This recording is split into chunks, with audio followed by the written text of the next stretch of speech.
ദേവിയാനി അങ്ങനെ ഹണിമൂൺ പോവാനുള്ള സമ്മതമൊക്കെ ആദർശിന് കൊടുക്കുകയാണ്. ഒരുപാട് സന്തോഷത്തിലായിരിക്കും ആദർശ്. അങ്ങനെ നേരെ വരുന്നത് നയനയുടെ അടുത്തോട്ടാണ്. ആദർശിനെ കാണുന്ന നയന ചോദിക്കുന്നുണ്ട്, അല്ല അമ്മ സമ്മതിച്ചു ആദർശേട്ടാ? അമ്മ സമ്മതിച്ചു നയനെ. അമ്മ നമ്മുടെ ഹണിമൂൺ ട്രിപ്പിനെ സമ്മതിച്ചു. ഇത് കേട്ട് നയന ആകെ സന്തോഷത്തിലായിരിക്കും. സത്യമാണോ ആദർശേട്ടാ? അമ്മ നമ്മളെടുത്ത് പൊക്കോളാൻ പറഞ്ഞോ?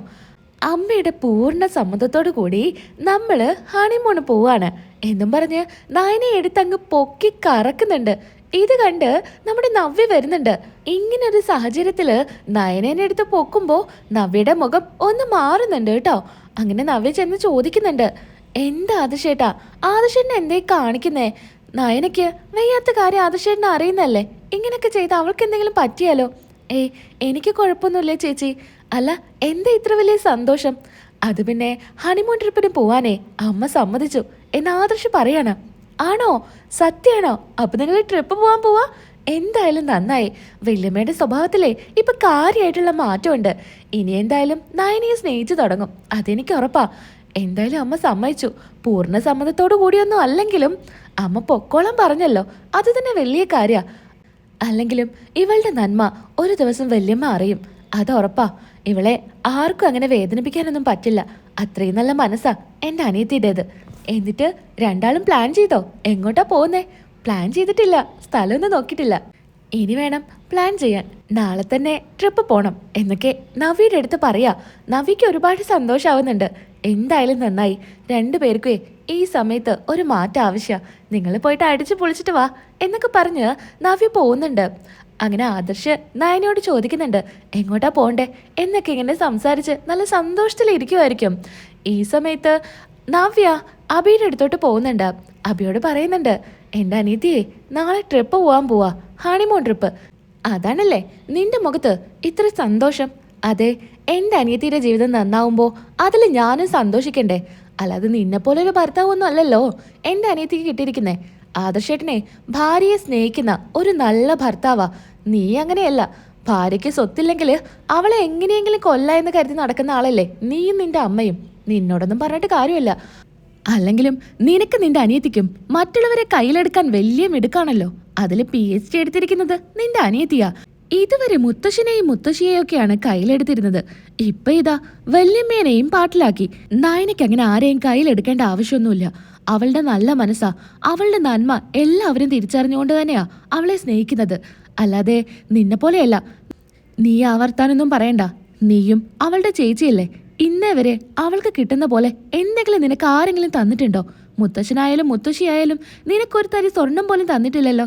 എനിക്കതിൻ്റെ ആവശ്യമില്ലല്ലോ. പിന്നെന്തിനാ ഞാൻ ഇതൊക്കെ ആഗ്രഹിക്കുന്നേ? നിനക്ക് ആവശ്യമില്ലെങ്കിലേ എനിക്ക് ആവശ്യമുണ്ട്. അങ്ങനെ സ്വത്തും പണവും ഒക്കെ ആഗ്രഹിച്ചിരുന്ന ഒരു നവ്യ ഉണ്ടായിരുന്നു. എന്നാ ഇപ്പം അങ്ങനെയല്ല. ഇപ്പം എനിക്ക് സ്നേഹ വലുതെന്ന് മനസ്സിലായി. ഭർത്താവിൻ്റെ സ്നേഹം പോലും എനിക്ക് കിട്ടുന്നില്ല. ഈ സാഹചര്യത്തിൽ നീ എന്നെ എങ്ങനെ കെയർ ചെയ്യേണ്ടതാ? നീ എൻ്റെ അടുത്ത് സ്നേഹത്തോടു കൂടി ഒന്ന് സംസാരിക്കുന്ന പോലുമില്ല. ഇന്നേ വരെ എൻ്റെ കൂടെ നീ ഒന്ന് ചെക്കപ്പിന് വന്നിട്ടുണ്ടോ? ഞാനതൊക്കെ എത്ര ആഗ്രഹിക്കുന്നുണ്ടെന്ന് നിനക്കറിയോ? അപ്പോഴും നിന്റെ പണവും സ്വത്തും എനിക്കതൊന്നും വേണ്ട. എനിക്ക് നിന്റെ സ്നേഹം മാത്രം മതി. എനിക്കിപ്പോൾ നിന്നെ സ്നേഹിക്കാൻ സൗകര്യമില്ല.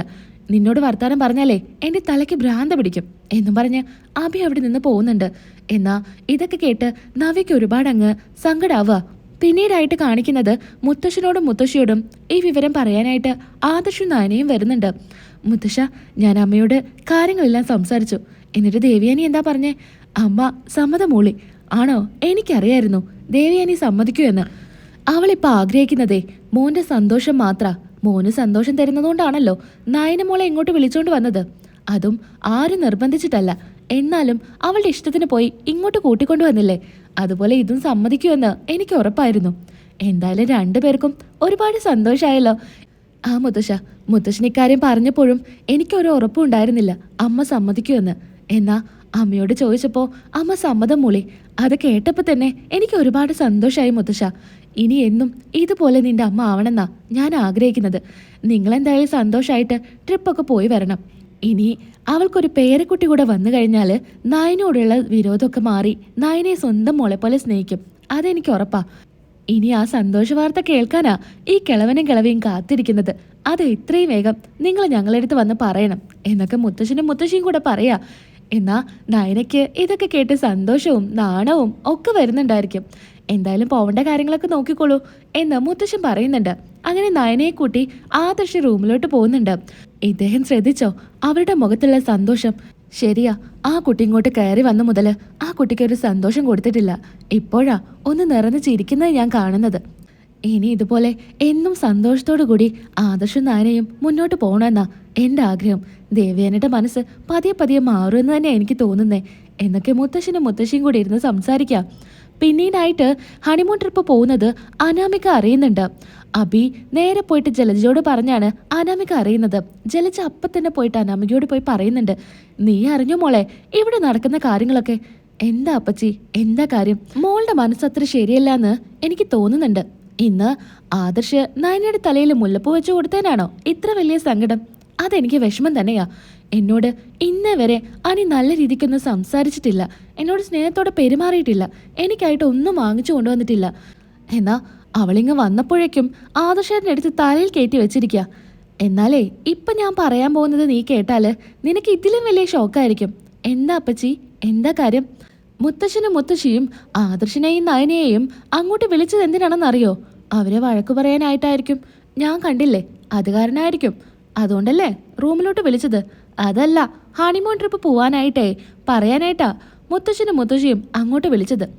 അപ്പച്ചി, അതൊന്നും നടക്കാൻ പോകുന്നില്ല. ഒരിക്കലും വല്യമ്മ അതിന് സമ്മതിക്കില്ല. വല്യമ്മയുടെ സമ്മതമില്ലാതെ അവർ രണ്ടുപേരും അങ്ങനെ ഹണിമൂൺ ട്രിപ്പിന് പോകുമെന്ന് തോന്നുന്നുണ്ടോ? ആര് പറഞ്ഞു? നിന്റെ വല്യമ്മ തന്നെ സമ്മതിച്ചു അവരെ ഹണിമൂൺ ട്രിപ്പിന് വിടാനായിട്ട്. അപ്പൊ പിന്നെ ഇനി ആരുടെ സമ്മതാ വേണ്ടത്? അവരെ പ്ലാനിങ്ങിലാ. നാളെ തന്നെ ഹണിമൂണിനായിട്ട് പോവെന്നാ പറയുന്നേ. എന്താ അപ്പച്ചി, അപ്പച്ചി എന്താ പറയുന്നത് സത്യമാണോ? സത്യമായിട്ടും നവ്യ അബിയുടെ അടുത്ത് ഇക്കാര്യം പറഞ്ഞത്. വല്യമ്മ സമ്മതിച്ചോ? വല്യമ്മ അങ്ങനെ സമ്മതിക്കില്ലല്ലോ. അത് തന്നെയാ എനിക്കും ആദ്യം പെട്ടെന്ന് കേട്ടപ്പോ ഞാനും ഒന്ന് വിശ്വസിച്ചില്ല. എന്നാലേ വല്യമ്മയുടെ സ്വഭാവമൊക്കെ ഇപ്പം നല്ല പോലെ മാറിയിട്ടുണ്ട്. ഏട്ടത്തി ഇപ്പൊ കാണിക്കുന്ന കാര്യങ്ങളൊക്കെ മോൾക്ക് അറിയാവുന്നതല്ലേ. അടുക്കള ഭാരനെ ഏറ്റെടുക്കുന്നു, നയനെ കൂടുതൽ സ്നേഹിക്കുന്നു, അവൾക്കായി ഭക്ഷണം ഉണ്ടാക്കി കൊടുക്കുന്നു, എന്തൊക്കെയാ കാണിക്കുന്നേ. അപ്പൊ പിന്നെ ഇത് സമ്മതം മൂലയില് ഒരു അതിശയം എനിക്ക് തോന്നുന്നില്ല. എന്തായാലും അവരവരുടെ ജീവിതം തുടങ്ങുക. ഇപ്പോഴും ജീവിതം നേരം പോലെ മുന്നോട്ട് കൊണ്ടുപോകാത്തത് ആരാ? മോളും അനിയും. മോളും അനിയുടെയും ജീവിതം ഇങ്ങനെയുള്ള സമയത്ത് അവരിങ്ങനെ ട്രിപ്പ് പോകുന്നത് ശരിയാണോ? പിന്നെ അങ്ങനെ നയനയെയും ആദർശിനെയും മാത്രം ഹണിമൂൺ ട്രിപ്പിന് പറഞ്ഞയക്കാൻ പറ്റുമോ? നീയും അനിയും ഇപ്പം അടുത്ത് കല്യാണം കഴിച്ചതാ. അപ്പൊ പിന്നെ നിങ്ങൾക്കും ട്രിപ്പൊക്കെ പോകണ്ടേ? അവരുടെ കാര്യത്തിലെ ഇവിടെ എല്ലാവർക്കും കൂടുതൽ താല്പര്യമുള്ളൂ എന്ന് ഇപ്പൊ മോൾക്ക് മനസ്സിലായില്ലേ? ഇനിയിപ്പോ മോളുടെ കാര്യത്തിലൊരു തീരുമാനമായി. ഇതുവരെ വല്യമ്മ കൂടെ ഉണ്ടായിരുന്നു, ഇനിയിപ്പോ വല്യമ്മയും കിട്ടുമെന്ന് എനിക്ക് തോന്നുന്നില്ല മോളെ എന്നും പറഞ്ഞ് ജലജ അവിടെ നിന്ന് പോകുന്നുണ്ട്. ജലജ ഒരു ചെറു പുഞ്ചിരിയോട് കൂടിയാണ് പോകുന്നത്. അനാമിക ഇതൊക്കെ കേട്ട് ആകെ ദേഷ്യത്തിലായിരിക്കും. അങ്ങനെ ഡ്രസ്സെല്ലാം മടക്കി വെക്കുമായിരിക്കും ആദർശും നയനയും. ദേവയാനി ചോദിക്കുന്നുണ്ട്, അല്ല നിങ്ങൾ ഇറങ്ങാറായോ? ആ അമ്മേ, ഇറങ്ങാൻ നിൽക്കുക. എന്തായാലും ഞാൻ പറഞ്ഞതൊന്നും മറക്കണ്ട. നിന്നോട് കൂടിയാ പറയുന്നത്. ഡ്രൈവിങ്ങിലൊക്കെ നല്ല ശ്രദ്ധ വേണം, സൂക്ഷിച്ച് ഡ്രൈവ് ചെയ്യണം എന്നൊക്കെ പ്രത്യേകം പറയുന്നുണ്ട്. പതിയെ പോയാൽ മതി എന്നൊക്കെ ഇങ്ങനെ പറയുന്നു. എന്നാൽ ദേവയാനിയുടെ കണ്ണെല്ലാം നിറയുന്നുണ്ടായിരിക്കും. അമ്മേ, അമ്മയ്ക്ക് ഞങ്ങൾ പോകുന്നതിൽ വല്ല സങ്കടമുണ്ടോ എന്ന് നയന ചോദിക്കുന്നുണ്ട്.